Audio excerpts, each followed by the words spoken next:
उसी तरह दुनिया का सारा साधन, दुनिया का सारा सुख, दुनिया का सारा वैभव, दुनिया की सारी प्रतिष्ठा, दुनिया का सारा जितना वैभव है सबको एक ओर रख दीजिए। दुनिया के सारे वैभव को आप एक ओर, एक पलड़े में रख दीजिए और दूसरे पलड़े में केवल भगवान शंकर के चरणारविंद की रज रख दीजिए।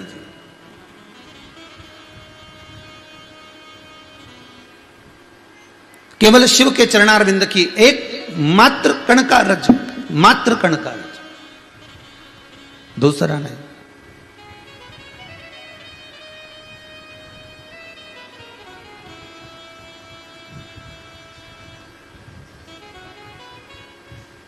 तैतीस कौटि देवता शंकर भगवान के चरणारविंद की मात्र रज पाने के लिए कितने समय तक जलाधारी के सम्मुख में से जहां से पानी निकलता है। आपको पहले भी कथा में बताया कि शिवलिंग और शिवलिंग की जो गोल जलाधारी है और जलाधारी में से जो पानी बहकर बाहर जा रहा है।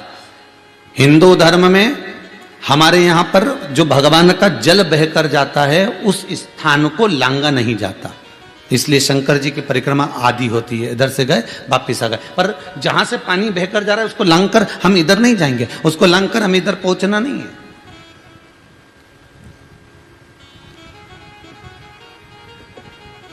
उस जल को हमें लांघना नहीं है, उस जल को केवल हम स्पर्श कर सकते हैं, प्रणाम कर सकते हैं, नमन कर सकते हैं, पर उसको हम लांघे ना। क्यों? तो पहले की कथा में भी कहा था कि 33 कौटि देवता भगवान शिव से कहते हैं, हे ओघड़दानी, हे त्रिकालदर्शी, हे कैलाशी, हे अविनाशी, हे शंभु, हे शंकर, ऐसी करुणा कर दीजिए, ऐसी दया कर दीजिए कि हम आपके चरणारविंद की रज को निरंतर प्राप्त कर सके, हम निरंतर उसका स्मरण कर सके।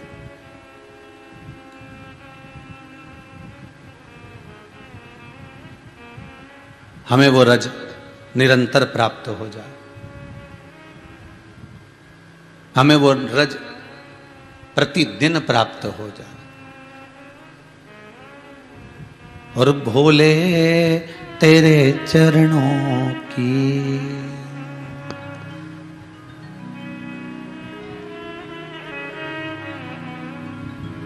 गर धूल ही मिल जाए, सच कहता हूं भोले, तकदीर बदल जाए, सच कहता हूं भोले, तकदीर बदल जाए, भोले तेरे चरणों। मात्र शिव के चरणारविंद की रज इस जीव को अगर मिल जाए, मात्र शंकर के चरण की रज इस मानव को अगर प्राप्त हो जाए तो जीव तो वैसे ही कृतार्थ हो जाए कि भोले तेरे चरणों के होना हमें दास है, तेरे चरण रज से बुझानी हमें प्यास है। अगर सदगुरु के चरण की रज, मेरे शंकर के चरण की रज, शिव महापुराण तो बार बार कहती है, स्कंद पुराण कहती है, अग्नि पुराण कहती है, नर्मदा पुराण कहती है कि अगर कोई 33 कौटि देवताओं का भी अगर कोई गुरु बनकर बैठा है तो वो मेरा देव अधिदेव महादेव बनकर बैठा है, मेरा शिव, मेरा शंकर, मेरा ओघड़ी बनकर बैठा है।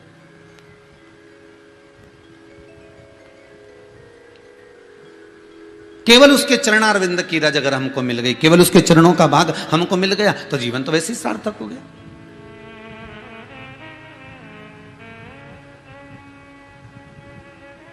पर आदत हमारी बुरी है ना, हम भगवान के चरणों तक जाना ही नहीं चाहते।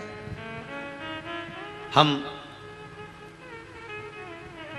भगवान के चरणारविंद तक पहुंचना ही नहीं चाहते, क्योंकि वृत्ति में हमारे गलत भरा हुआ है, सोच में हमारे गलत भरा हुआ है, बुद्धि चित्त में हमारे गलत भरा हुआ है। जैसे एक सहज भाषा में समझो, एक पत्नी अपनी, एक स्त्री अपनी पड़ोसन से बोली, मैं मेरे पति से बहुत परेशान हो गई।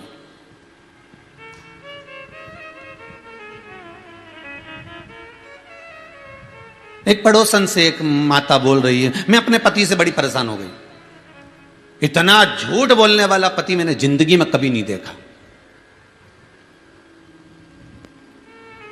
अरे झूठ बोलो पर कम बोलो, इतना झूठ बोलने वाला पति मैंने जिंदगी में नहीं देखा। गजब का झूठ बोलता है, सुबह से तंग कर रखा है। पड़ोसन ने पूछा क्या झूठ बोल रहा है?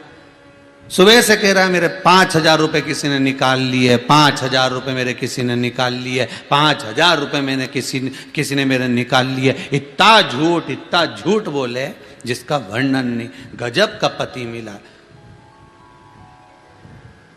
तो तू कैसे कह सकती है कि 5,000 रुपए वो बोल रहा है किसी ने निकाल लिए? अरे मैं खुद बाथरूम में ले जाके गिन के आई, 4,000 ही थे।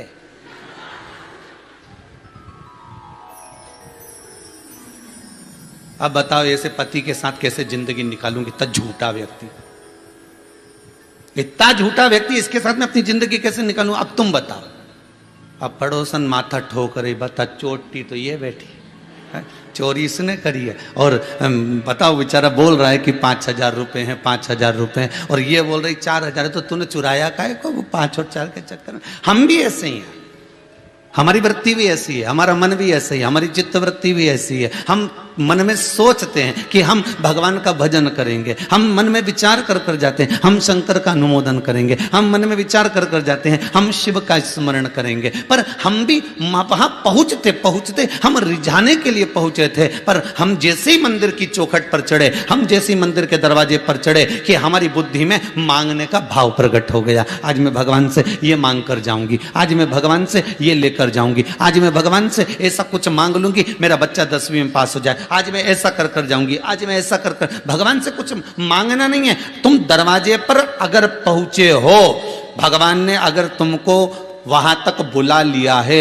मेरे परमात्मा ने अगर अपनी चौखट तक तुमको बुला लिया है, अपनी कथा तक तुमको बुला लिया है, या आप आस्था चैनल के माध्यम से कथा सुन रहे हो, मोबाइल के माध्यम से सुन रहे हो, अगर परमात्मा ने आपकी चित्त वृत्ति को, आपके मन को अपनी कथा में, अपने चरणों में अगर लगा लिया है, तो समझ लेना कि भगवान तुम्हारे दुख को काटना प्रारंभ कर दिया है, भगवान तुम्हारे दुख को मिटाना प्रारंभ कर दिया है, भगवान तुम्हारे दुख को समाप्त करना प्रारंभ कर दिया। अगर तुम भगवान की भक्ति में डूब गए हो तो फिर दुख धीरे धीरे समाप्ति की ओर आ जाएगा।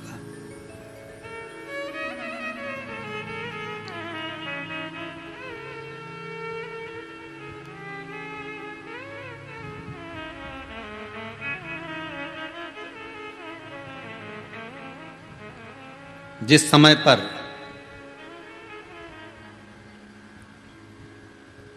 द्वारका में भगवान कृष्ण विराजमान थे,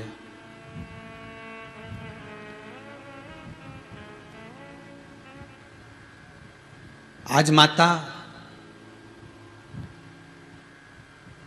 कालिंदी देवी यमुना ने श्री द्वारकाधीश से प्रश्न किया,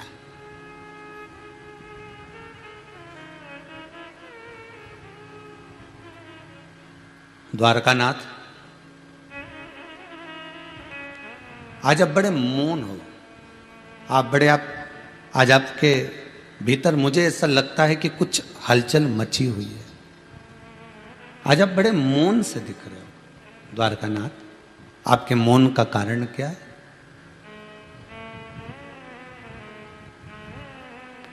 आप किस लिए मौन हो? द्वारकाधीश ने कहा,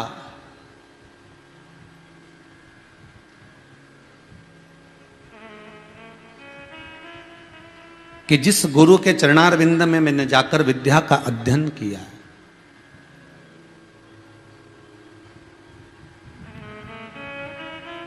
जिस गुरु के चरणारविंद में बैठकर मैंने ज्ञान प्राप्त करा है, उस गुरु से छूटे मुझे बहुत वर्ष हो गए, पर आज मेरे गुरु का, मेरा जीवन, मेरे गुरु की आज मुझे भक्ति का जो भाव प्रकट हुआ है, शायद मैं गुरु के करीब में होता तभी भी उनको जान नहीं पाता, तभी भी मैं उनको पहचान नहीं पाता।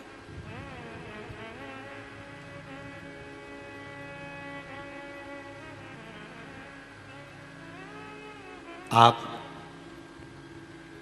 एक प्रसंग बड़ा सुंदर आप लोगों ने श्रवण किया होगा कि सांदीपनी ऋषि के आश्रम में भगवान कृष्ण ने विद्या का अध्ययन किया। पर आपको ये मालूम है कि सांदीपनी बाबा के आश्रम में अगर भगवान कृष्ण पहुंचे हैं, क्या मथुरा में, क्या वृंदावन में, क्या गोकुल में, क्या बरसाने में, क्या नंदगांव में, क्या पूरे जितनी आदिक जितने धर्म क्षेत्र हैं, इन सारे क्षेत्र को छोड़कर भगवान उज्जैनी क्यों आ रहे हैं?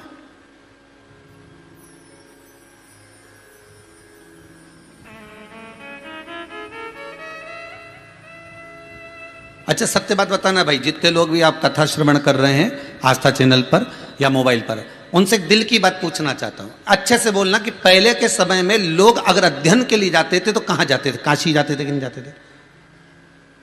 कि सब ये काशी पढ़ने के लिए जाएंगे, सब ये काशी के लिए जा रहे हैं, ये काशी पढ़ेंगे, ये काशी में विद्वत्ता धारण करेंगे। पर मेरा द्वारका का नाथ, मेरा कृष्ण, मेरा द्वारकाधीश, मेरा कन्हैया अगर विद्या अध्ययन करने के लिए जा रहे हैं तो मथुरा छोड़कर, आदिक जगह छोड़कर, जहां इतनी विद्वत्ता का भाव हो, जहां इतना ज्ञान चारों तरफ फैला हुआ हो, उस स्थान को छोड़कर मेरा द्वारका का नाथ, मेरा कृष्ण अगर विद्या अध्ययन करने जा रहा है तो उज्जैनी ही क्यों जा रहा है?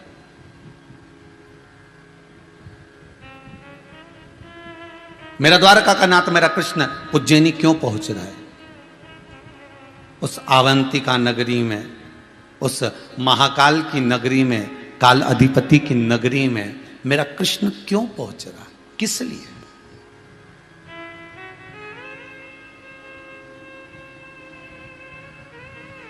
ये कोई सांदीपनी ऋषि कोई साधारण ऋषि नहीं है। 2-3 तरह का सोना होता है। एक सोने में जरा खार ज्यादा होता है ना तो वो चमकता कम है। बोलो सही है कि गलत है? एक सोने में और ज्यादा खार होगा तो बिल्कुल नहीं चमकेगा। असली जो सोना होता है, एकदम असली सोना, जिसको खूब तपाया गया हो और खूब तपाया गया, और तपाने के बाद उस सोने के अगर जेवर बनाए जाए और कह दिया जाए कि इसमें खार मत मिलाना, रत्ती भर खार नहीं होना चाहिए सोने के जेवर में। मेरा जो जेवर बने, मेरा जो हार बने, मेरी जो पाटली बने, मेरे जो करधोना बने, जो भी सामग्री बने, भुजबंद बने, मेरे हाथ का कुछ फूल बने, कुछ भी अंगूठी आदि कुछ भी बने, पर इसमें खार नहीं होना चाहिए। तो सुनार क्या कहेगा? अगर बिना खार के बनाओगे तो टूट जाएगी। इसमें थोड़ा ना थोड़ा तो खार होना चाहिए। तो सुनार कहेगा कि इसमें थोड़ा सा खार मिलाइए, जरूर मिलाइए। पर आप कहो कि नहीं, हमें तो बिल्कुल चमकने वाला चाहिए और ओरिजिनल सोना चाहिए, तो वो बना देगा। पर वो अंगूठी, वो चेन, वो तगड़ी, वो भुजबंद अगर असली सोने का बना है और उसमें कोई खार तत्व नहीं है, उसमें कुछ मिलाया नहीं गया है, तो वो चमकेगा तो खूब, पर टूट जल्दी जाएगा, टूट जल्दी जाएगा। भगवान कृष्ण अगर द्वारकाधीश, मेरे कन्हैया, मेरे ठाकुर अगर जा रहे हैं सांदीपनि बाबा के आश्रम में पढ़ने के लिए, तो कोई सांदीपनि ऋषि कोई साधारण नहीं हो सकते। जो अवंतिका क्षेत्र में निवास कर रहे हैं, महाकाल की नगरी में रह रहे हैं, काल अधिपति की नगरी में रह रहे हैं, क्योंकि काल अधिपति की नगरी में वही विराजमान हो सकता है जिसने काल अधिपति के काल को समझा होगा।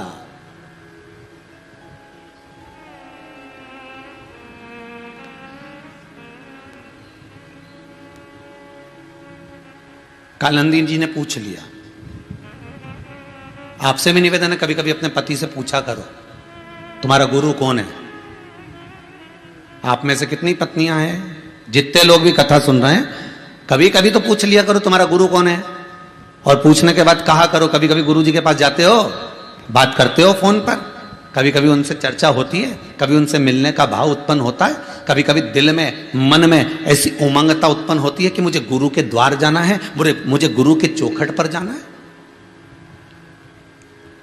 साल भर में एक बार मुझे गुरु के दरवाजे पर जाकर मुंह झूठा कर कर आना है, क्योंकि मैं भले साल भर गुरु मेरे यहां भोजन करे, भले वर्ष भर गुरु मेरे यहां पर खाए, भले साल भर में गुरु जी को खूब भोजन कराऊं, खूब वस्त्र दूं, आभूषण दूं, रतन दूं, माणिक दूं, मोती दूं, धन दूं, दौलत दूं, संपदा दूं, पर साल में एक दिन ऐसा हो कि मैं गुरु के दरवाजे पर जब जाऊं और गुरु के घर की मैं झूठन खाकर, गुरु के घर की मैं टिक्कड़ खाकर, गुरु के घर का मैं 2 अन्न का दाना खाकर जब लौट कर आऊं, तो गुरु के दरवाजे पर भले तुम रोज मत पाओ, रोज का नियम बनाओ कि हम नहीं खाएं, पर साल में एक दिन ऐसा हो कि मुझे गुरु के घर का अन्न पाना है, मुझे गुरु के दरवाजे की उस झूठन को पाना है, मुझे गुरु के दरवाजे का भोजन ग्रहण करना है। क्यों? शास्त्र कहता है कि वर्ष में एक बार अगर हम गुरु के घर का झूठन भाग, थोड़ा सा अन्न भाग ग्रहण कर लेते हैं तो शरीर में कोई बड़ा रोग कभी नहीं आता, प्रवेश नहीं कर पाता, क्योंकि गुरु शिव का अवतार होता है, गुरु शंकर का एक स्वरूप होता है। अभी कालंदी जी को भगवान द्वारकाधीश ये बात बताएंगे कि शंकर और गुरु में क्या अंतर है।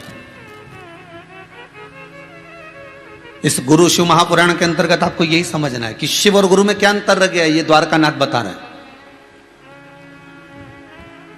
और पूरी दुनिया में केवल एक शिवलिंग की स्थापना ऐसी है जो भगवान कृष्ण अपने गुरु की याद में कर रहे हैं। पूरी दुनिया में एक शिवलिंग ऐसा स्थापित करा जो दुनिया में कोई नहीं कर सकता, वो द्वारकानाथ अपने गुरु की याद में कर रहे हैं। कौन सा शिवलिंग है वो? द्वारका जी कौन कौन गया है? जितने लोग टीवी पर कथा सुन रहे हैं जरा हाथ उठा लो रे भाई, और मोबाइल पर भी जो लोग कथा सुन रहे हैं भले हाथ उठा लो, हम नहीं देख रहे तो क्या हुआ, तुम दिल से तो उठाओगे।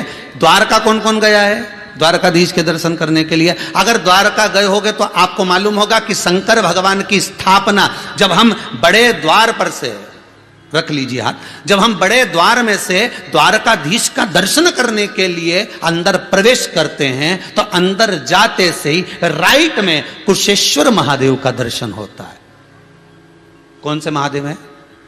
कुशेश्वर महादेव।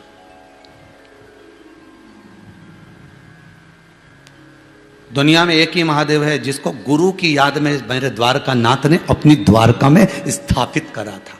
आपने दर्शन करे होंगे, बड़ा द्वार में से जब अंदर जाएंगे राइट में द्वारकाधीश में नीचे की ओर वो शंकर जी का मंदिर नीचे, उसमें कम से कम 15-20 सीढ़ी नीचे है पुराना मंदिर, और कई लोगों ने दर्शन भी करे होंगे आप लोगों में से। कुशेश्वर महादेव नीचे।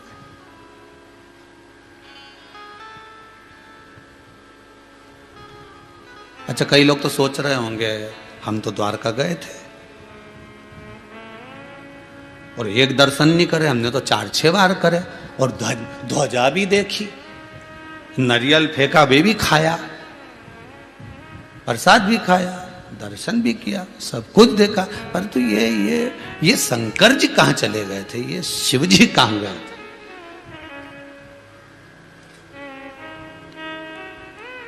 इसलिए कहते हैं तीर्थ करने जाओ ना तो थोड़ा सा अच्छे से जाओ, धीरे धीरे हो, आराम से सब दर्शन करना, मंदिर के एक एक स्वरूप का, एक एक सामने में देव की मैया, आदि की मैया, जो भी राधा जी हैं, रुक्मणी जी हैं थोड़ी दूर पर, ये सब साथ में। अभी तो आपको मालूम नहीं होगा, शिव पंचायत का मंदिर, सूर्य, भगवान विष्णु, माँ दुर्गा, गणेश जी, शिव जी, ये पंचायत आपको पहले कही है। शिव पंचायत का मंदिर, सबसे पहला शिव पंचायत का मंदिर पूरी पृथ्वी पर द्वारका में ही था। शिव पंचायत का मंदिर पूरी दुनिया में, पूरी पृथ्वी पर सबसे पहला शिव पंचायत का मंदिर द्वारकाधीश में था।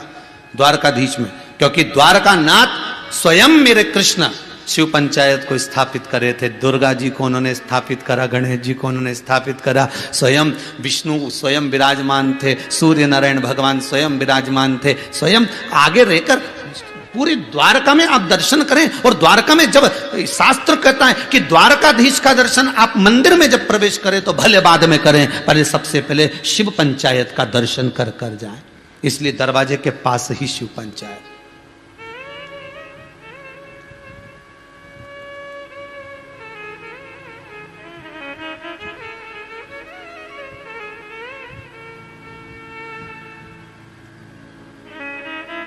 गोदावरी से ऐसी क्या प्रीति थी मेरे द्वारकानाथ को?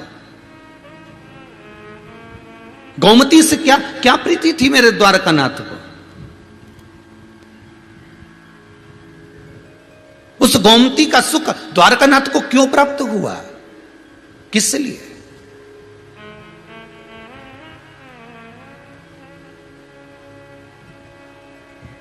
कालंदी जी कह रही हैं, आप गोमती और गोदावरी का स्मरण करने वाले, आप यहां पर विराजमान होकर नैनों से नीर बहा रहे हो, यह बात कौन सी है? जगत का पालनहार, जगत का परमपिता परमात्मा, मेरा द्वारकानाथ, मेरा कृष्ण आज अगर आंखों से आंसू बहा भी रहा है तो किसी गुरु के लिए, और वो गुरु जिसको वो छोड़ कर आया, जिनको वो छोड़ा है वो गुरु।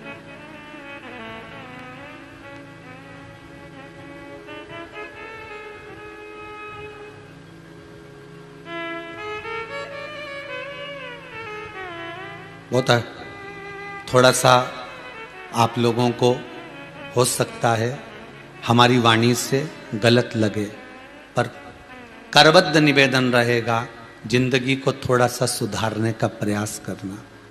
हमने कई जगह पर देखा है, बहुत सारी ऐसी जगह देखी जहां पर घर के कोई बुजुर्ग मर जाते हैं, उनका अंतिम संस्कार गांव की जमीन पर, खेत में, बावड़ी के किनारे, कुएं के किनारे उनका अंतिम संस्कार किया जाता है। आपने भी देखा होगा जितने लोग कथा सुन रहे हैं।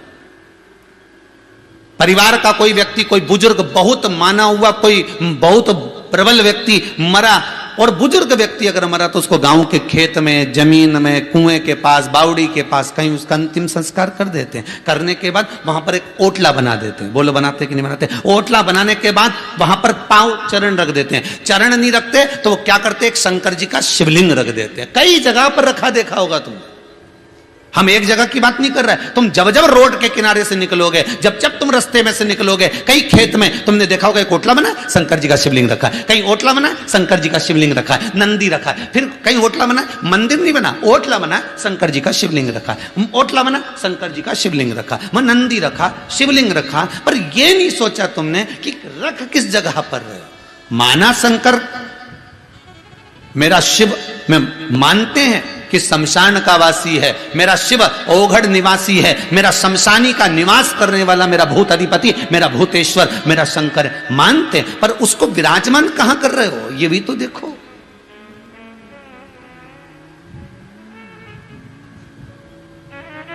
ये तन की भस्म को, ये शरीर की भस्म को शिव के धाम तक जाना था, पर आपने अपनी प्रतिष्ठा पाने के लिए शंकर को उस ओटले तक लेकर आ गए जहां तुम्हारे दादाजी का अंतिम संस्कार हुआ था, जहां तुम्हारे बुजुर्ग का अंतिम संस्कार हुआ था। तुम शिव को पकड़ कर लाए हो, तुम शिव के द्वार नहीं गए हो।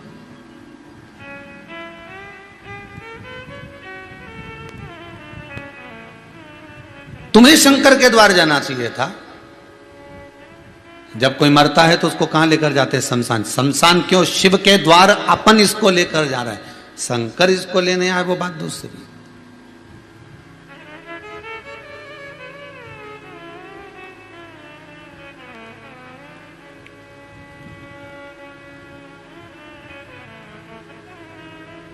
शिव के द्वार महाराज।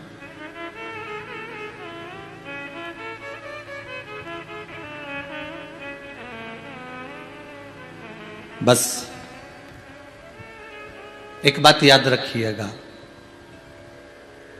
ओटला बनाओ, शिव की स्थापना करो, पर उस जगह पर नहीं जिस जगह पर आपके पूर्वज का वहां अंतिम संस्कार किया गया है, उस जगह नहीं। शिव को अगर बिठाना है आपको मना नहीं है, पर आप घर के लोग शंकर जी को क्यों बिठाए? किसी से पूछना कि इस जगह पर ओटला बना के क्यों बिठाया, तो कहा यहाँ दादाजी का ऐसा हुआ था तो हमने बिठा दिया। उनको बिठाने का कारण क्या है? तो दादाजी की पूजन करने की याद नहीं आए तो शंकर जी पे लोटा भर के पानी चढ़ाएंगे तो दादाजी के भी चढ़ जाएगा।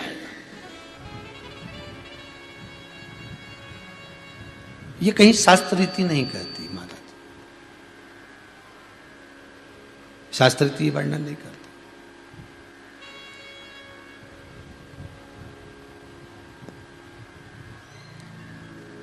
कालंदी जी कह रही है, नाथ आप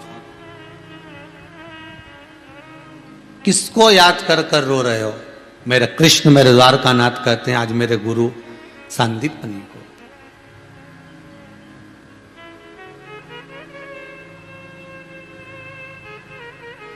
कालंदी जी ने कहा मुझे एक प्रश्न करना है आपसे, आप उत्तर देंगे? क्यों नहीं, बोलो।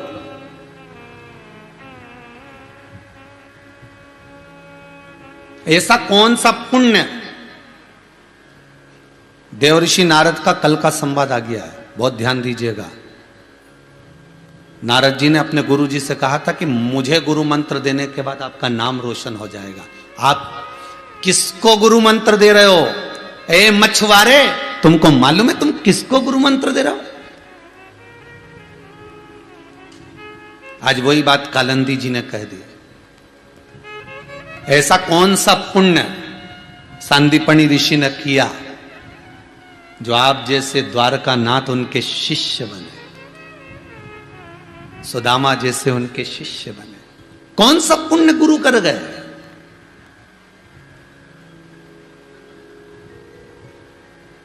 भगवान कृष्ण की आंख में जल भरा था और उन्होंने कालंदी को बिठाया। वहां पर सतभामा जी आ गई, रुक्मणी जी दौड़कर आ गई।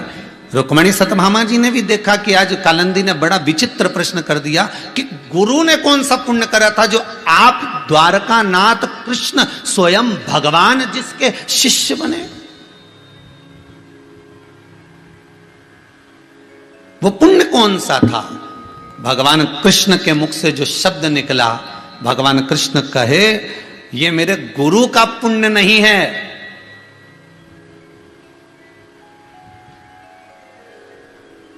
ये तो मेरे ऊपर मेरे गुरु की कृपा है। मैं चाहूंगा कि मैंने जिंदगी में कौन सा पुण्य करा था जो सांदीपनी ऋषि जैसे मेरे गुरु बने। मैंने कौन सा पुण्य करा था?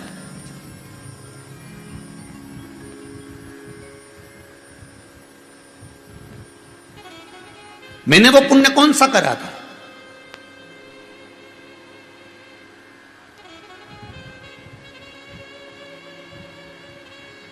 पति धर्म पत्नी से क्यों डरता है? उसका एक कारण अच्छे से सुन लो, आज ही मौका मिला है सुनाने का तो सुन लो। पति धर्म पत्नी से क्यों डरता है? पति पत्नी के परिवार वालों को ज्यादा अच्छे से नहीं जानता क्योंकि कभी कभी मिलते हैं, पर पत्नी पति के परिवार वालों को, इसके दोस्तों को, इसके रिश्तेदारों को, इसके कुटुंब वालों को और इसकी आदतों को पत्नी को सब मालूम रहता है। इसलिए बात बात में कह दी थी फालतू बात तो करना ही मत मेरे से।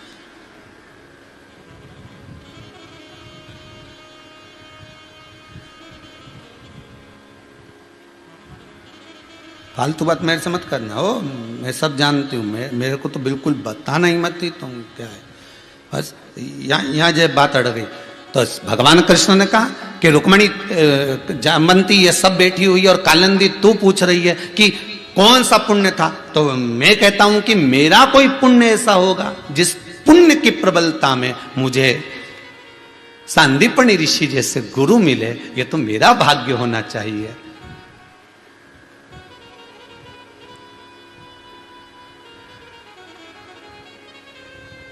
कालंदी जी ने कहा जिसका चेला इतना बलवान है, सांदीपनी ऋषि का चेला द्वारका नाथ इतना बलवान है, तो सांदीपनी ऋषि कितने बलवान होंगे? और जो सांदीपनी ऋषि इतने बलवान है तो उनका गुरु कितना बलवान होगा?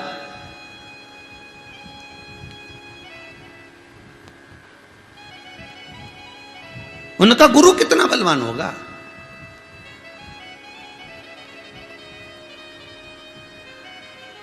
प्रभु जल्दी बताओ, ऐसा सांदीपनी बाबा किस गुरु के चेले हैं और ऐसा कौन सा फल मिल गया था उनको? अच्छा, दुनिया के लोगों को लगता है इसके पास जो माल आ रहा है ना, इसके पास जो लक्ष्मी आ रही है ना, इसके पास जो वैभव आ रहा है ना, जरूर इसने कोई सिद्धि प्राप्त कर ली होगी, जरूर इसने कोई विद्या प्राप्त कर ली होगी।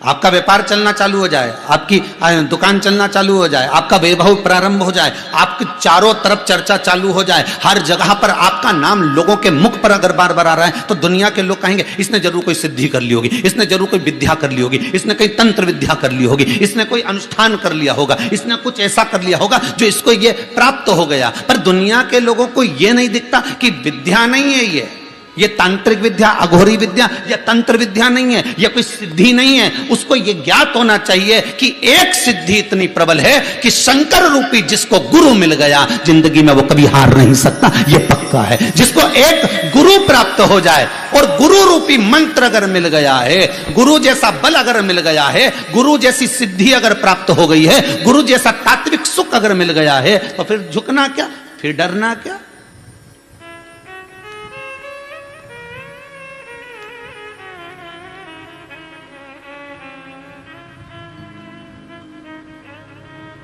अब क्या डरना उसमें, वो कहे ना, अब जन्म लिया तो डरना क्या, फिर लख 84 में पढ़ना क्या, अब जन्म लिया तो डरना क्या, बार बार फिर जन्म फिर मृत्यु।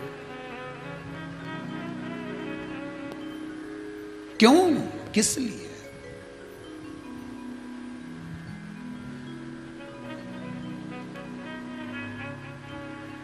भगवान परमात्मा मेरा शिव रूपी अगर गुरु मिल गया, अगर गुरु मिला है तो वो किसी तंत्र विद्या से कम नहीं है, अगर गुरु मिला है तो किसी सिद्धि से कम नहीं है।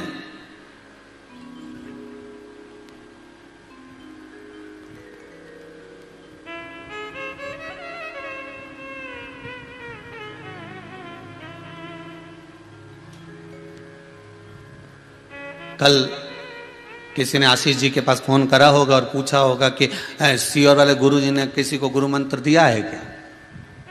तो आशीष ने हमको बताया कि सुबह किसी का फोन आया था, गुरुदेव पूछ रहे थे किसी को मंत्र दिया है क्या।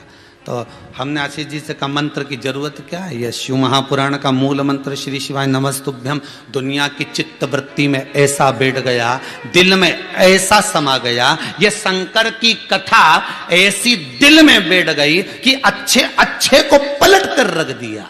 अच्छे अच्छे को जो कभी शिव की निंदा करते थे, जो कभी शंकर का नाम मुंह पर नहीं लेते थे, जो शंकर की कथा सुनना पसंद नहीं करते थे, जो शंकर का अनुमोदन नहीं करते थे, जो कहते थे हम केवल कृष्ण को माने, हम केवल राम को माने, हम केवल इसको माने, हमें शिव से मतलब नहीं, आज बड़े से बड़े कथाकार तक शंकर की कथा मात्र करने के लिए तरस रहे, केवल शिव का अनुमोदन करने के लिए। और वो समय दूर नहीं होगा जब मेरा शंकर एक एक के घट में बैठा होगा और बड़े से बड़ा विद्वान भी, बड़े से बड़े कथाकार भी इसी शंकर की शिव महापुराण की कथा बाच रहे होंगे। वो समय दूर नहीं होगा। ये शिव पुराण का असर, ये शंकर की तात्विक सुखता का असर, वो क्षण दूर नहीं होगा जब शंकर इनकी चित्तवृत्ति में बैठा होगा। और ये अभी तक कुछ भी बाचे होंगे, कुछ भी कहा होगा, पर अब शिव महापुराण का चरित्र बाचने का प्रयास करते रहे। ये चित्तवृत्ति में शिव भरा गया, शंकर उसमें प्रवेश कर गया।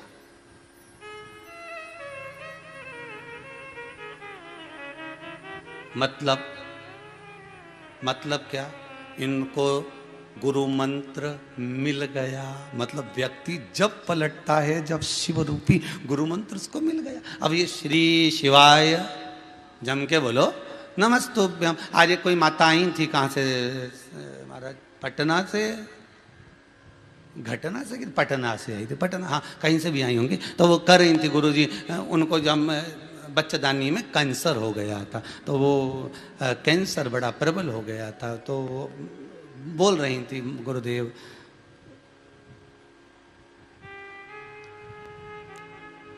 बच्चेदानी में कैंसर हो गया, पर कोई ऑपरेशन नहीं कराए। ये शिव का स्मरण है।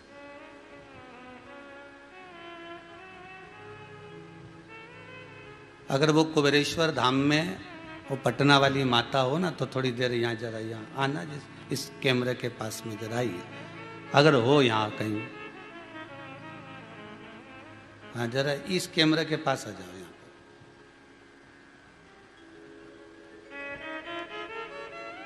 एक माइक दीजिए बाहर, यहाँ खड़े हो जाओ, यहाँ आइए।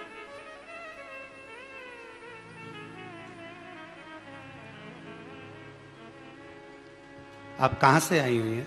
गुरुजी मेरठ से आए। मेरठ, हम पटना बोल दिए जी, ध्यान क्षमा चाहे, हमें ध्यान नहीं रहा ना कि आप मेरठ से आए। मेरठ से आए हुए। अच्छा अच्छा, तो मेरठ में कहाँ रह रहे हैं?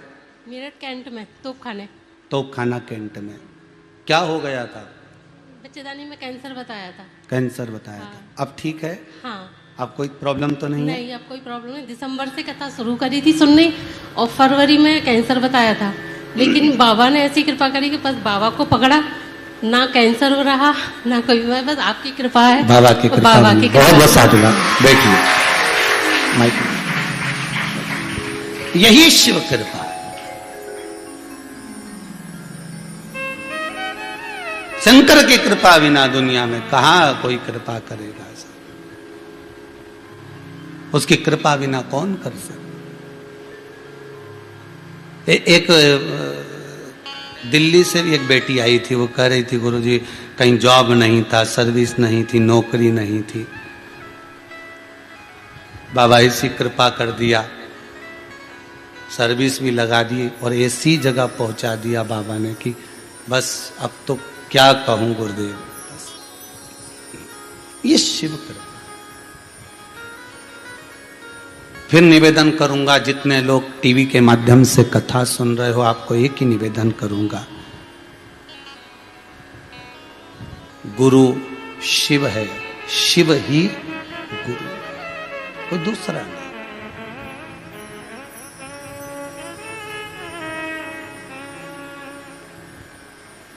दरबार में भोले बाबा के दुख दर्द मिटाए जाते हैं, दुनिया के सताए लोग यहाँ सीने से लगाए जाते हैं, सीने से लगाए जाते। बस उसके द्वार पर हम पहुंच गए, उसकी चौखट। कालंदी जी ने एक प्रश्न कृष्ण भगवान के सामने रख दिया कि मुझे इतना सुनना है कि जिसका चेला इतना प्रबल है तो उस गुरु का गुरु कितना प्रबल होगा, वो मुझे जानना है। आप बताएंगे नाथ? कभी कभी धर्म पत्नी के मन में यह प्रश्न आना चाहिए कि तुम्हारा गुरु कैसा है। आज गुरु की ही चर्चा कर ली जाए।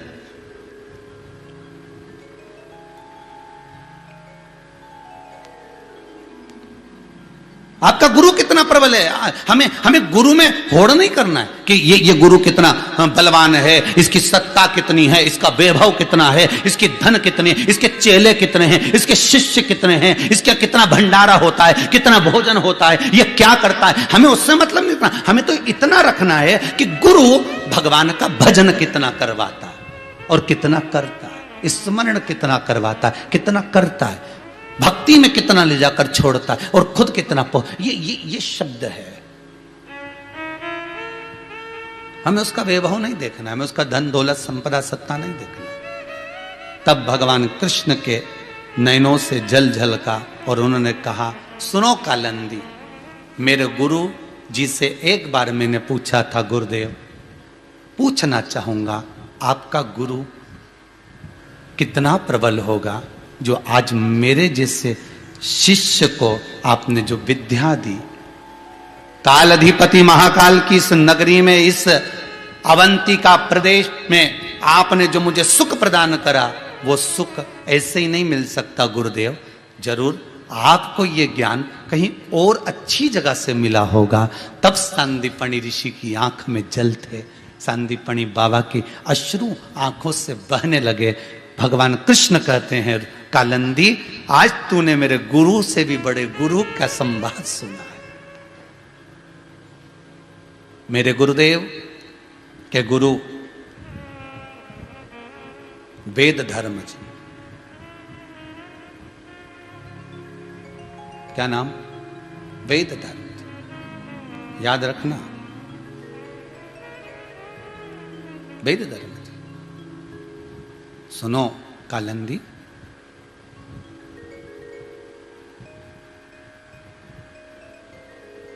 मेरे गुरुजी जिस गुरु दरवाजे पर जाकर विद्या का अध्ययन करते थे, वहां पर बहुत सारे शिष्य थे।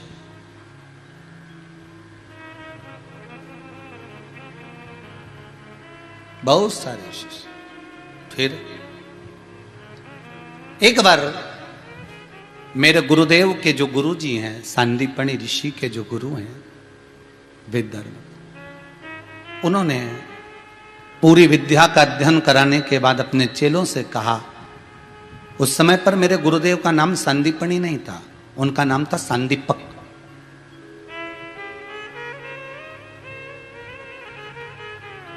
सुनो, सारे शिष्यों ने विद्या अध्ययन करी है, अब मेरा मन करता है कि मैं थोड़े समय के लिए काशी जाऊं। वेद धर्म जी ने कहा मुझे काशी जाना है। जितने भी शिष्य मेरे आश्रम में रह रहे हैं, जितने भी शिष्य इस आश्रम में विद्या का अध्ययन करे हैं, उन सब से निवेदन है कि सब मेरे साथ काशी घूमने के लिए चलो। सब तैयार हो गए चेले, कौन मना करेगा? कौन मना करेगा? जिसको देखो वही तैयार, हम भी चलेंगे, हम भी चलेंगे, हम भी चलेंगे। सब ने तैयारी कर ली, ने बैग जमा लिया, ने पोटली बांध ली और सब तैयारी करके बैठ गए कि कल गुरुजी के साथ में सब काशी जा रहे घूमने के लिए, और सबकी तैयारी हो गई। दूसरे दिन सुबह गुरुजी ने सब चेलों को बुलाया और वेद धर्म जी ने कहा, सुनो बेटा, सब काशी चलो, मना नहीं है, पर एक बात अच्छे से सुन लेना, जब मैं काशी में पहुंचूंगा, जब मैं काशी में जाऊंगा, काशी में पहुंचने के 4 दिन बाद, इसको कहते हैं गुरु, अपनी गति गुरु खुद बता रहा है। काशी में पहुंचने के 4 दिन बाद मैं कोढ़ी हो जाऊंगा, मुझे कोढ़ हो जाएगा और मैं आंख से अंधा हो जाऊंगा, न चल सकूंगा न फिर सकूंगा, मेरे शरीर से पीप बहेगा, रक्त बहेगा, और तुम सबको सेवा करना है मेरी, ना मैं हिलूंगा न डुलूंगा, तुम सब मेरी सेवा करना। इतने में सारा शिष्य सोचे गजब का टेंशन दे दिया। बताओ, गजब का टेंशन।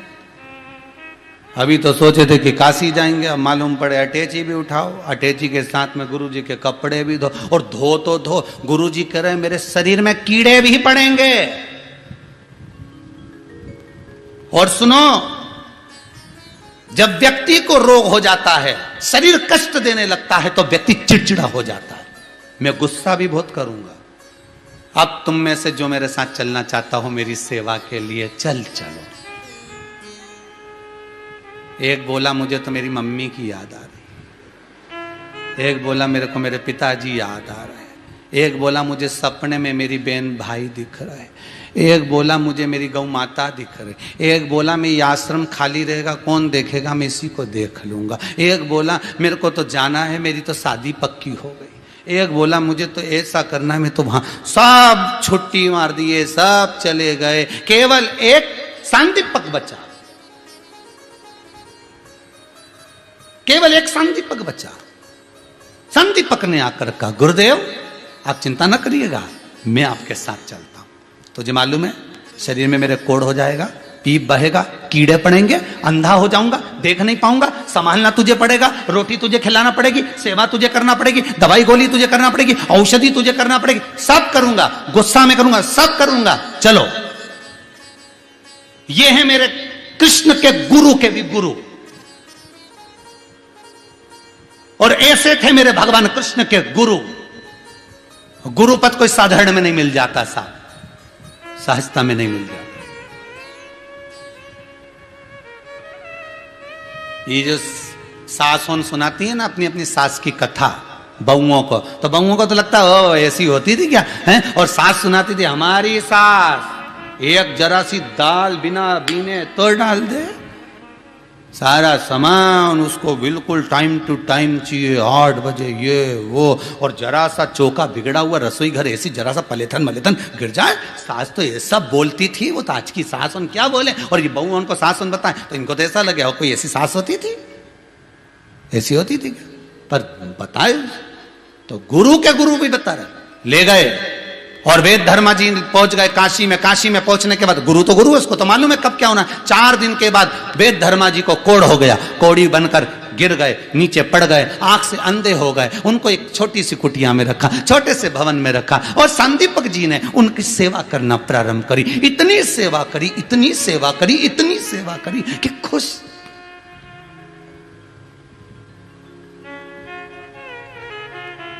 एक दिन संदीपक ने कह दिया, गुरुदेव आपके शरीर में से कीड़े निकल रहे हैं गुरुदेव, आप मेरे साथ किसी वैद्य जी के यहां, किसी डॉक्टर के यहां, किसी औषधि वाले के यहां चलो ना। गुरुजी बोले, तेरे जैसा व्यक्ति मैंने नहीं देखा संसार में, सेवा से पीछा छुड़ा रहा है मेरी। कीड़े मेरे शरीर से निकल रहे हैं, दुख मुझे रहा है, तकलीफ मुझे हो रही है, तो तू क्यों जाने का बोल रहा है? तू चाहता है कि मैं जल्दी से ठीक हो जाऊं और तू अपने घर चले जाए। गुरुदेव आपका कष्ट नहीं देखा जाता, आपका कष्ट। शिव कथा कह रही है, कष्ट गुरु का नहीं देखा। जैसे जैसे नरेंद्र, जैसे स्वामी विवेकानंद को नरेंद्र कहा जाता था। स्वामी विवेकानंद रामकृष्ण परमहंस जी के पास आज बैठे हुए थे। रामकृष्ण परमहंस जी के सामने भोजन की थाली रखी थी। रामकृष्ण परमहंस जी भोजन नहीं कर पा रहे थे, इतना खांस रहे थे, इतना खांस रहे थे। स्वामी विवेकानंद देखकर तड़प रहे थे, क्योंकि रामकृष्ण परमहंस जी के गले में कैंसर हो चुका था, भोजन नहीं कर पा रहे थे।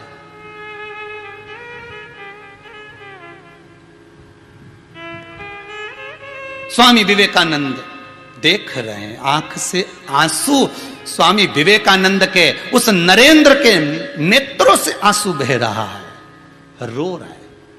स्वामी विवेकानंद जी रोते, बोलने वाले थे कि गुरुदेव गला बेकार हो चुका है, गले में कैंसर हो चुका है, खाते हो कि वो कैसे खाओगे भोजन, खांसते इतना।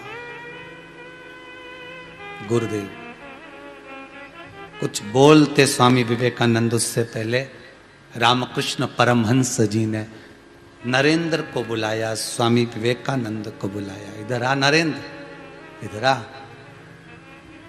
जी गुरुदेव। बोल क्या बात है नरेंद्र, क्या बात है? गुरुदेव आपकी दशा देखी नहीं जा रही। गुरुजी बोले कोई बात नहीं, पर मुझे आज बहुत दिन पुरानी बात याद आ गई जब तू छोटा था नरेंद्र। स्वामी विवेकानंद, नरेंद्र जब तू छोटा था मुझे तेरी वो बात याद आ गई, याद कर। तो घर से दौड़कर मेरे पास आ जाता था, मेरे मंदिर में छोटा सा, और मैं तुझसे पूछता था कि अरे नरेंद्र खाना खा लिया, भोजन कर लिया? और तू मुंडी हिला देता था कि कर लिया।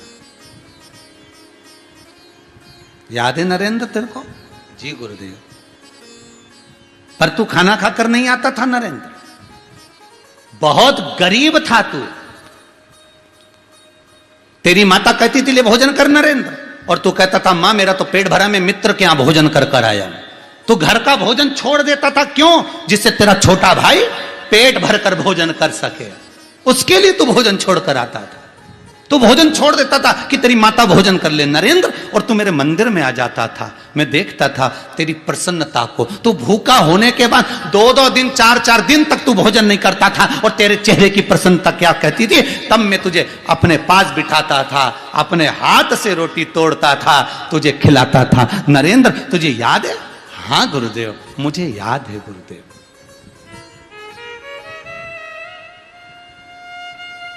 तू भूखा रहता था, मैं तुझे भोजन कराता था। नरेंद्र बोले, स्वामी विवेकानंद बोले, गुरुजी एक मन में प्रश्न पहले भी था और आज फिर है। गुरुजी बोले प्रश्न क्या है? कि प्रश्न ये है कि तुम मेरे मन की बात जान कैसे जाते थे कि मैं भूखा हूं? तो रामकृष्ण परमहंस जी ने बताया कि तू बता कि ये कैसे जानता हूंगा। तो रामकृष्ण परमहंस जी के सामने स्वामी विवेकानंद बोले कि आप अंतर्यामी हो, इसलिए मेरे दिल की बात जान जाते थे। तो रामकृष्ण परमहंस जी ने पूछा अंतर्यामी का मतलब क्या होता है, ये बता दे। तो क्या अंतर्यामी का मतलब ये होता है कि जो अंतर मन के अंदर बैठा हो और जिसको सब कुछ मालूम है। रामकृष्ण परमहंस जी बोले, स्वामी विवेकानंद से गुरु बस ऐसा ही होता है, जिस शिष्य को गुरु मंत्र देता है उसके दिल में कान के रास्ते से मंत्र देने के बहाने दिल में जाकर बैठ जाता है, और फिर उसके मन की दशा को जानता रहता है कि इसको दुख क्या है, इसको तकलीफ क्या है, इसको कष्ट क्या है, इसको। वेद धर्म की तू इतने दिन से सेवा कर रहा है, उसके शरीर में रोग है, तू एक काम करना, कुछ नहीं मांगे तो यही मांग ले कि गुरु जी का शरीर अच्छा हो जाए। सांदीपक बोले, गुरु जी से पूछे तो मैं एक चीज नहीं मांग सकता, और आप क्यों कि ये मांग ले। अब भी पूछ के आता हूं, आप रुकना। सांदीपक दौड़ कर गया, दौड़ कर जाकर कहा, गुरुदेव गुरुदेव गुरुदेव। गुरु जी बोले, क्या है, क्यों चिल्ला रहा है इतना? गुरु जी भोलेनाथ आए, शंकर भगवान। कह रहे तेरी सेवा से मैं प्रसन्न हो गया हूं, एक काम कर, कुछ मांग ले। तो गुरुजी मैं मांग लूं क्या कि आप स्वस्थ हो जाएं? गुरुजी बोले, धिक्कार तेरे जीवन पर, बता मुझे भिखारी बना दिया, मेरे लिए हाथ फैला रहा है दूसरे के आगे। ये बोलना कि तू मेरी सेवा नहीं कर सकता, ये बोलना तू थक गया, गुरु की सेवा नहीं बन सकती तेरे से, इसलिए तो तू ये नाटक कर रहा है, इसलिए नाटक कर रहा है। और अगर तेरे से नहीं बन रहा मेरी सेवा करते हुए, तो सुन सांदीपक, मैंने पहले ही तेरे से कहा था मेरे संग में मत चल, मेरे तकलीफ रहेगी, मैं अंधा हो जाऊंगा, मेरे को कोढ़ हो जाएगा। ये फिर क्यों आया तू मेरे साथ, क्यों नाटक कर रहा है फालतू के? अगर ऐसी भीख मांगना थी तो पहले ही मांग लेता, शर्म नहीं आ रही तेरे को? सांदीपक बोला, गुरुदेव क्यों नाराज हो रहे हो, बोलो क्या चाहते हो? मुझे अच्छा नहीं होना, बस बोल दिया तो बोल दिया, अब जा बोलिया शंकर जी को। सांदीपक गया, भोलेनाथ शिव जी आपके चरण पकड़ूं, प्रभु आप तो हमें आशीर्वाद मत दो, कोई वर मत दो। शिव जी बोले, मुझसे वर नहीं मांग रहा, तू दुनिया मांगे। सांदीपक बोले, वो भले एक आध बार मेरे मन में है कि आज मैं काशी में बैठा हूँ गुरु के चरणों में, वो सब बात की बात है, पर शंकर भगवान का मन प्रसन्न हो गया, तू गुरु की सेवा कर रहा है, तेरे को भी चेला ऐसा मिलेगा जो दुनिया में तेरा नाम रोशन करेगा, तू क्यों चिंता कर?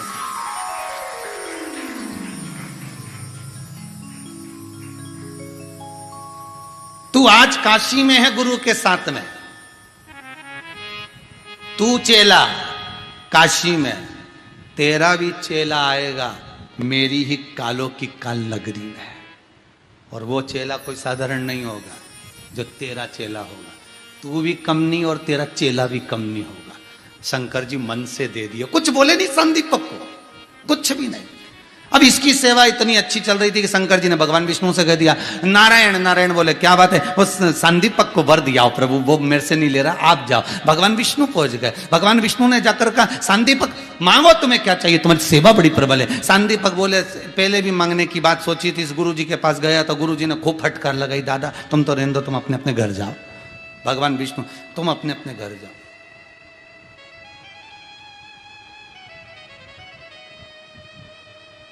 चेला दौड़ कर गया और गुरु जी के चरण पकड़ लिए। जिस पलंग पर गुरु पड़ा हुआ था, जिस पलंग पर गुरु सोया हुआ था, उस जगह पर जाकर सांदीपक ने चरण पकड़े और चरण पकड़ कर कहा, धन्य है गुरुदेव, धन्य है आप, धन्य है।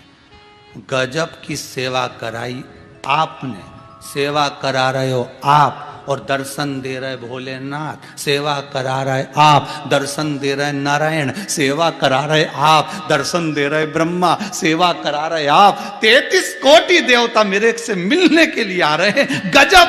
तो भगवान सांदीपक के गुरु तो तुरंत बोले, देव धर्मा वेद धर्मा जी ने पूछा, अब कौन आ गया तेरे से मिलने? तो कि भगवान विष्णु। वेद धर्म ने कहा, बस अब मेरी काया ठीक होगी, एक क्षण नहीं लगा, मुझे गंगा ले चल। काशी में जैसी गंगा का स्नान करा, काया ठीक हो गई। वेद धर्म ने कहा, बस अब कोई लालसा नहीं बची, चेला अगर बने तो वो अपनी मंजिल तक पहुंच जाए तो गुरु का फर्ज है, नहीं तो क्या मतलब।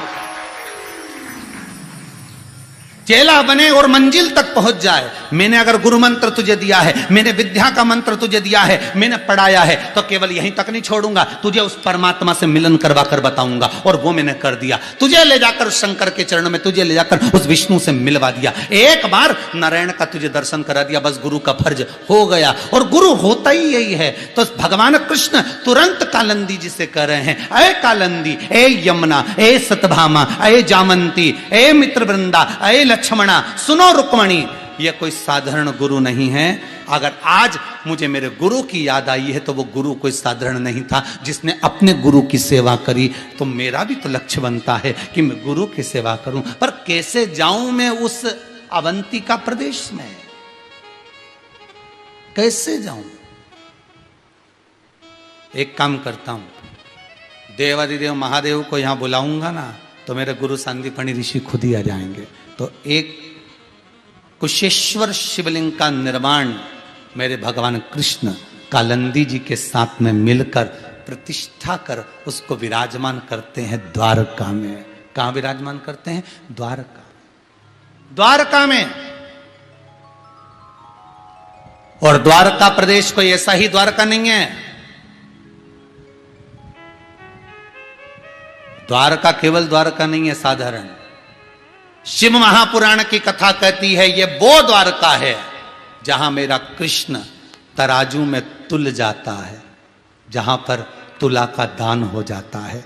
ये वो द्वारका नहीं साधारण, ये वो द्वारका है जहां मेरा कृष्ण शंकर से मिलने के लिए बार बार अग्रण्य हो जाता है, अग्रण्य।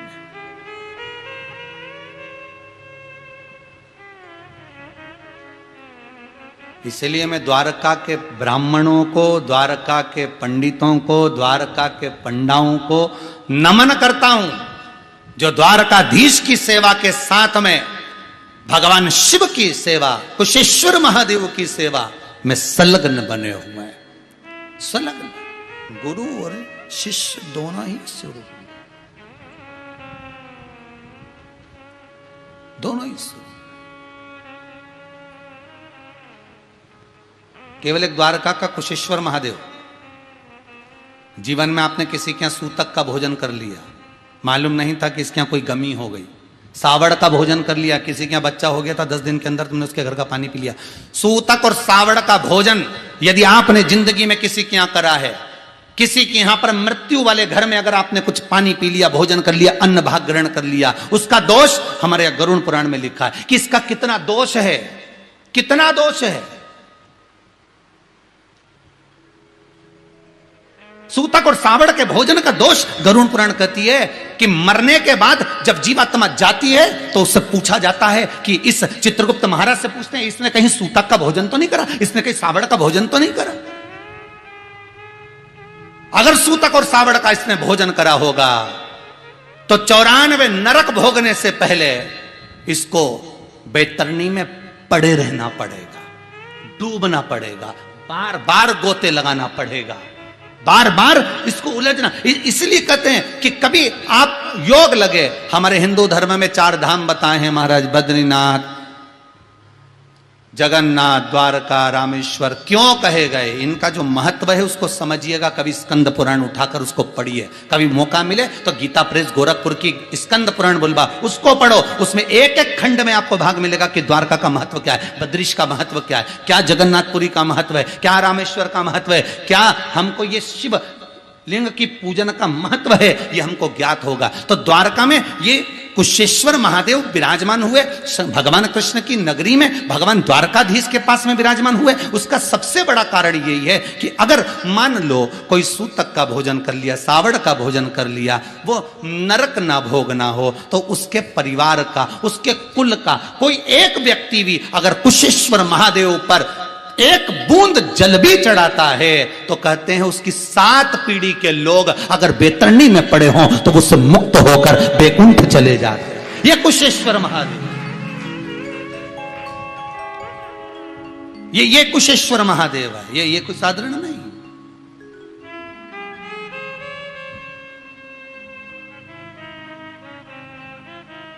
शिव को पहचान, तो मैं धन्यवाद देता हूं उस द्वारकापुरी के ब्राह्मणों को, उस द्वारका नगरी के ब्राह्मण जन, पंडा जन, विद्वत जनों को। बहुत बहुत आप सेवा में लगे हो, ना जाने कितनों को पार लगा दो। उस कुशेश्वर की सेवा आप कर रहे हो।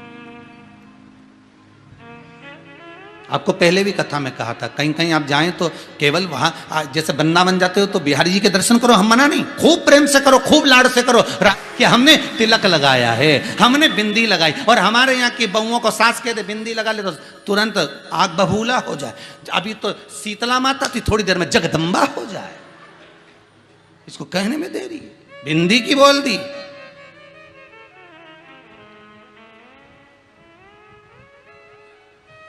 बड़ी बड़ी, मैं तो आज सूट पहनूं, मैं चाहे बूट पहनूं, मेरी जी।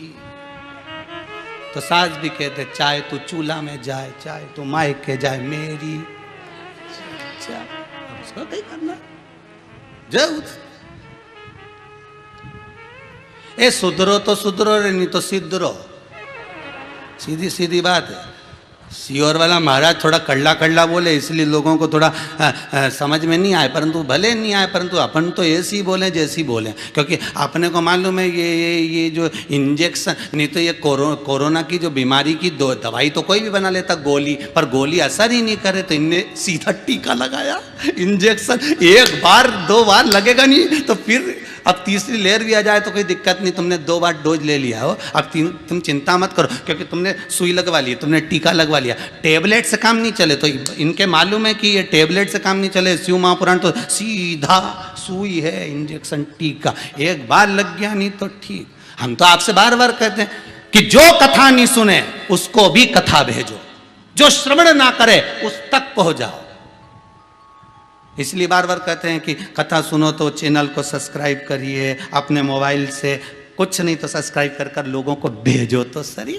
इतना तो दान कर सकते हो, मत करो तुम रुपये का दान नहीं करो तो अपना पद धरो, कौन ने कहा, पर इतना तो दान करो। सुबह से लेकर शाम तक हर कुछ मैसेज भेजो तो एक आध बार शिव महापुराण की कथा ही भेज दो। अब चैनल सब्सक्राइब करो, अब भी क्या भी कर लो। अच्छा जहाँ बैठे वहीं लो लगाया टिक्का, क्या बजाते रहे वो घंटी है? हाँ तो जो भी बजाते हो तुम्हें मालूम होगा दादा। भगवान शिव का भजन स्मरण मेरे जीवन की सार्थकता।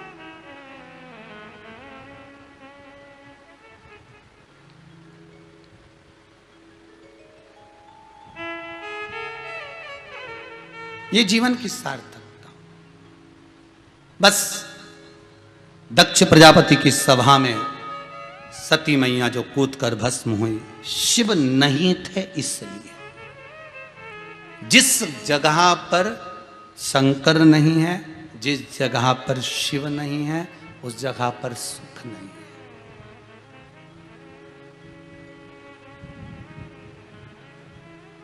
उसमें सुख नहीं है। अब सती मैया जलकर भस्म हो गई। जो सती माता जलकर भस्म हुई हैं, महाराज शंकर भगवान ने कहा, सती के जब शव को लिया नृत्य किया।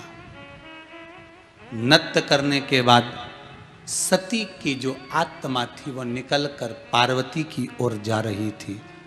शिव ने उसको रोक लिया। कालाधिपति है शंकर, रोका। सती तुम हमसे दूर जा रही हो? सती कहती है नहीं, मैं आपके नजदीक में हूं। सती कहती है मैं दूर नहीं हूं, मैं आपके करीब में हूं, हर पल हर क्षण आपके नजदीक में हुए सती, दूर नहीं।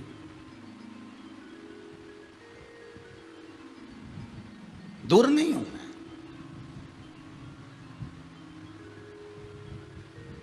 पूछा गया, किसी ने पूछा सती माता के भस्म होने का कारण क्या था? क्यों सती कोयल की योनि में गई, फिर कोयल की योनि से छूटी तो पार्वती बन गई। कोयल की योनि में जाने का कारण केवल इतना सा था कि वो यज्ञ की अग्नि में कूदी थी तो दोष लगा था, पर भस्म होने का कारण क्या था?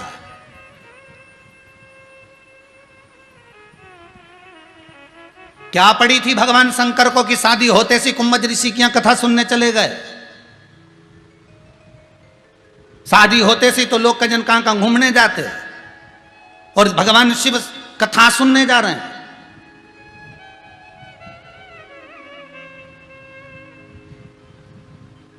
वो भी सती माता को लेकर, विवाह होते से ही। किस लिए? क्योंकि जिस समय माता सती और शंकर का विवाह हो रहा था, जिस समय पर शंकर और सती का पाणी ग्रहण संस्कार हो रहा था, जिस समय पर शिव और सती के मंगल भावर डल रही थी, जहां शिव और सती की मंगल भावर डल रही है। महाराज, एक बार कार्तिकेय जी महाराज ने भी यह प्रश्न किया था, मैंने मेरे पिताजी और माताजी का विवाह नहीं देखा है, मेरे माता पिता का मुझे मंगल विवाह देखना है। श्रीशैलम मल्लिकार्जुन, पूरी भारत की भूमि पर केवल एक ज्योतिर्लिंग ऐसा है, मल्लिकार्जुन श्रीशैलम, जहां शंकर भगवान की रोज की शादी होती है। कहां पर? जम के बोलिए। श्रीशैलम मल्लिकार्जुन। भारत की भूमि पर केवल एक, पूरी दुनिया में केवल एक, भारत की भूमि पर केवल एक ज्योतिर्लिंग ऐसा है जहां शंकर और पार्वती की रोज की विवाह होता है, रोज की शादी होती है, प्रतिदिन। आप कभी मल्लिकार्जुन जाएं तो वहां पर मंदिर में शाम के समय जाएंगे तो मंडप की तैयारी हो रही होगी, शादी की तैयारी हो रही होगी, भगवान का मंगल विवाह की तैयारी रोज प्रतिदिन, क्योंकि माता पिता के उस मंगल विवाह का दर्शन करना चाहते थे।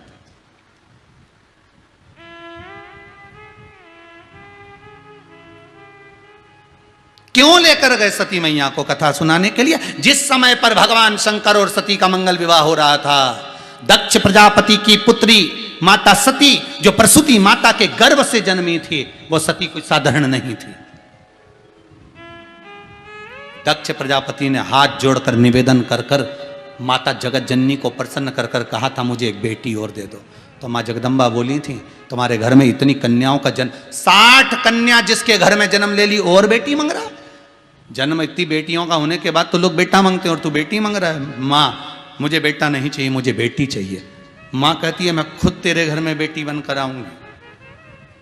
खुद माता सती के रूप में प्रकट हो गई। शिवजी विवाह के समय पर, जिस समय पर मंगल पाणिग्रहण संस्कार हो रहा था, हिंदू धर्म की एक रीति है, विवाह के समय पर आपका गोत्र बुलवाया जाता है, विवाह के समय पर आपका नाम बुलवाया जाता है, विवाह के समय पर आपके गुरु का स्मरण करवाया जाता है। आज भी नियम है, जब आप किसी यज्ञ को करने बैठते हो तो पंडित जी कहते हैं गुरु मंत्र की आहुति होगी। बोलते कि नहीं बोलते? गुरु मंत्र की आहुति दीजिए। क्यों बोलते हैं पंडित जी? कि गुरु मंत्र का होना जरूरी है, गुरु की आज्ञा होना जरूरी है। अगर आप यज्ञ कर रहे हो, आपने श्री सूक्त का यज्ञ करा, पुरुष सूक्त का यज्ञ करा, सारी दुनिया का आपने यज्ञ करा, सब कुछ करा, वास्तु पूजन का यज्ञ करा, किसी मंदिर की ओपनिंग करी, उसकी प्राण प्रतिष्ठा का यज्ञ करा, आपने किसी अन्य चीज का यज्ञ करा, आपने विवाह आदि में यज्ञ करा, जिस भी यज्ञ में बैठोगे, अगर चतुर विद्वान ब्राह्मण होगा तो एक बार जरूर कहेगा कि गुरु मंत्र की आहुतियां दीजिए। बोलेगा कि नहीं बोलेगा? अगर चतुर विद्वान ब्राह्मण होगा तो वो तुमसे गुरु मंत्र की आहुति दिलवाएगा। वो कहेगा अपने गुरु मंत्र का स्मरण करो और आहुतियां छोड़ते जाओ। उस समय पर आप मौन हो जाते हैं, गुरु मंत्र का स्मरण करते हैं, स्वाहा स्वाहा स्वाहा। 5 या 7 आहुति गुरु मंत्र की।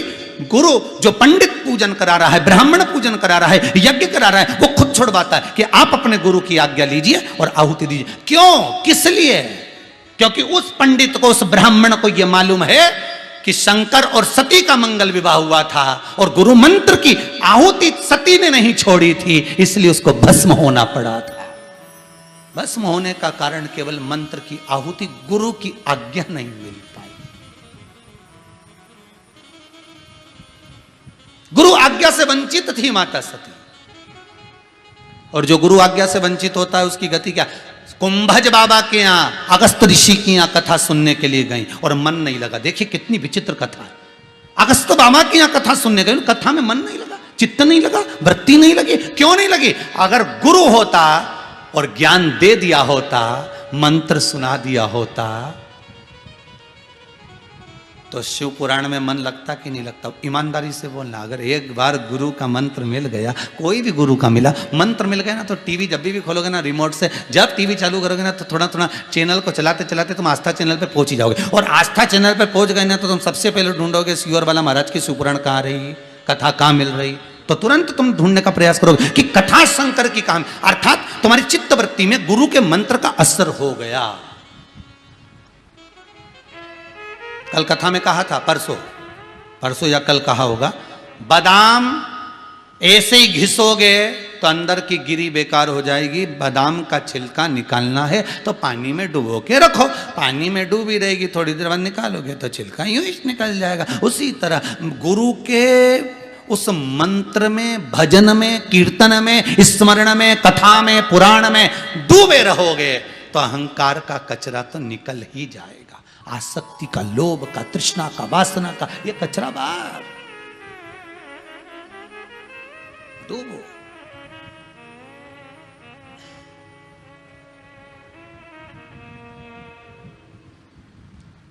और जब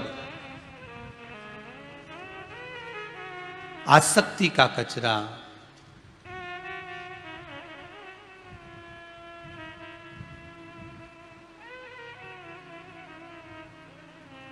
प्रबलता में फंस गया, फिर कहा सती मैया के जलकर भस्म होने का एक कारण, अगस्त बाबा के यहां, कुंभज ऋषि के यहां कथा सुनने गई पर मन नहीं लगा, क्योंकि गुरुवाणी श्रवण में नहीं थी, श्रवण में नहीं थी। इसलिए भगवान से कहना, लिखण वाले तू हो के दयाल लिखना, मेरे श्रवण अंदर गुरु जी का शब्द लिखना, नैनों पे लिखना दर्शन गुरु का।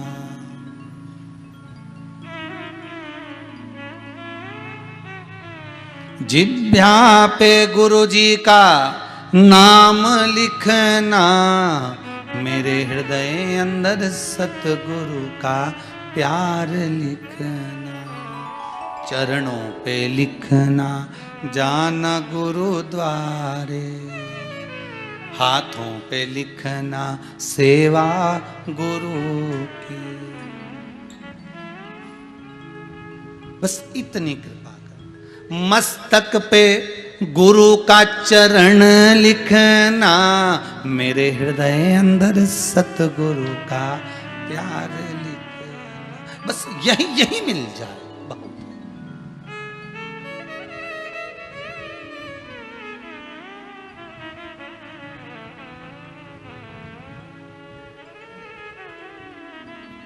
और कुछ भी नहीं चाहिए।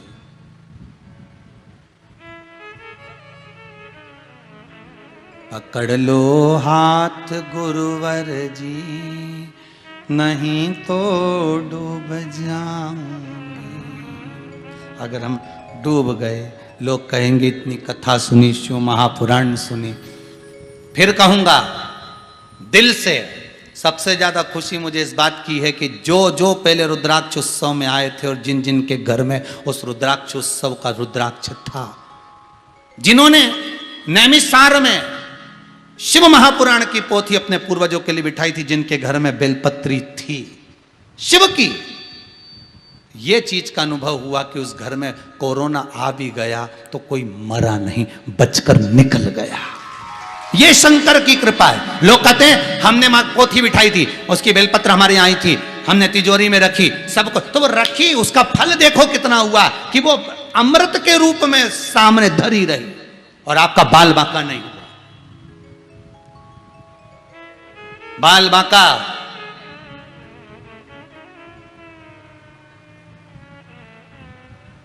ये शिव की कृपा है, ये शिव का बल है।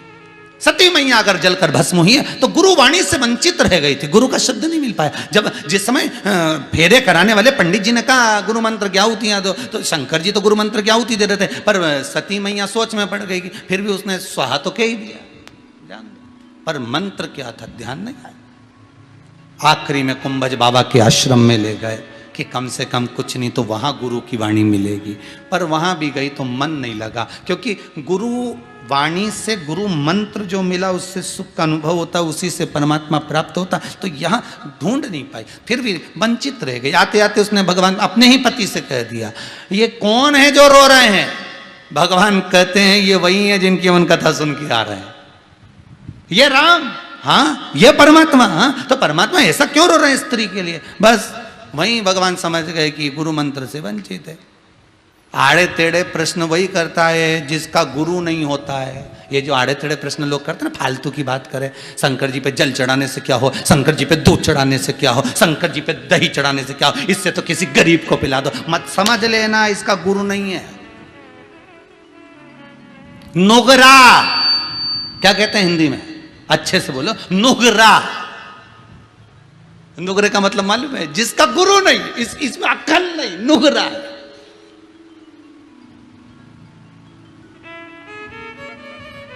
इसलिए कहते भारत की भूमि पर जन्म लेने वाला बच्चा बच्चा ज्ञानवान पैदा होता है।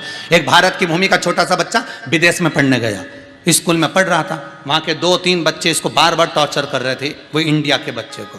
देखो हमारे देश ने कितनी तरक्की करी, हमारे यहाँ ईमेल से शादी होती है। वो विदेश के बच्चे बोल रहे थे इंडिया के बच्चे से, हमारे देश ने कितनी तरक्की करी, हमारे यहाँ ईमेल से शादी होती है। इंडिया का बच्चा खड़े होके बोला फालतू की बात मत करो, तुम्हारे यहाँ भले ईमेल से शादी होती हो, हमारे यहाँ तो फीमेल से ही होती है। तुम्हारे यहाँ भले ईमेल से होती है पर हमारे यहाँ तो फीमेल से ही होती है। आखिर भारत की भूमि को, इस माता को गुरु की पदवी मिली है साहब, ये ज्ञान देती है, विद्वत्ता देती है।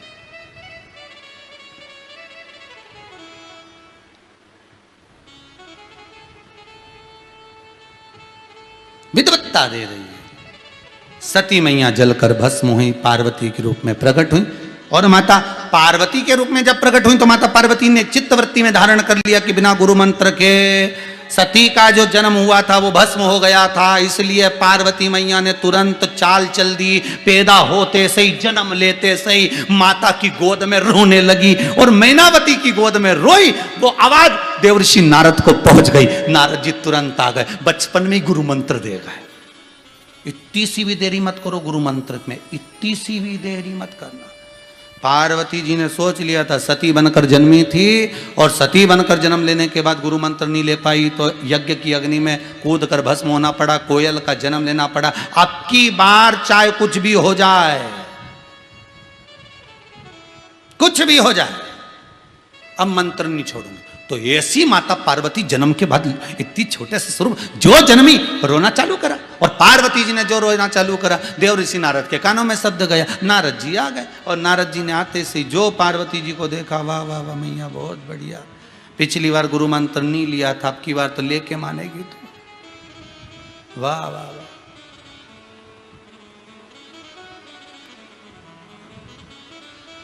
अरे अमृत ही अमृत बरस रहा बलिहारी, ऐसे गुरुवर की अमृत ही अमृत बरस रहा बलिहारी ऐसे गुरुवर के।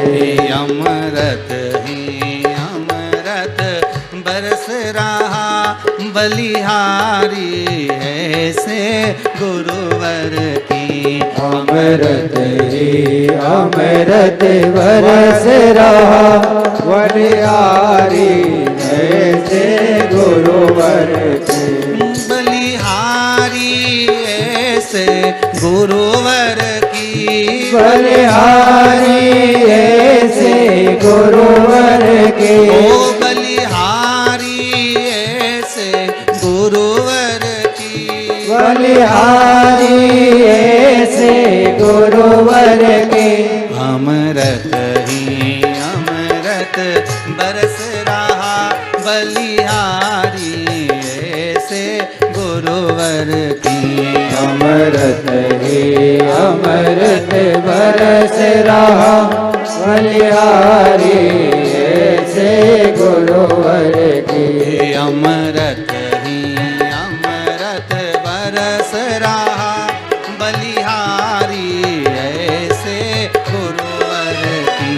अमृत ही अमृत बरस रहा बलिहारी ऐसे गुरुवर की। भगवान सदगुरु वहां पर पहुंच गए। देवर्षि नारद जब गुरु बनकर पहुंचे, जन्म ली पार्वती मैया जो रो रही थी, नारद जी को देखकर प्रसन्न हो गई। क्यों? क्योंकि अब गुरु मंत्र मिलने वाला है। और वो मंत्र कौन सा दिया नारद ने? कौन सा मंत्र दिया था पार्वती जी को? बाल्य अवस्था में नारद जी ने पहले तो गुरु मंत्र देने से पहले लोग डराएंगे, मंत्र मत लेना, पूजन करना पड़ती है, अभिषेक करना पड़ता है, आसन बिछा के ऐसे बैठ के माला करना पड़ती है, अगरबत्ती लगाओ, गुरु जी के फोटो की नहीं, फोटो की कसम खा जाएगा, गुरु जी के मंत्र की माला करो, गुरु पूर्णिमा आए तो भेंट देने जाओ। कौन से पुराण में लिखा है कि गुरु जी को भेंट देने जाओ रे?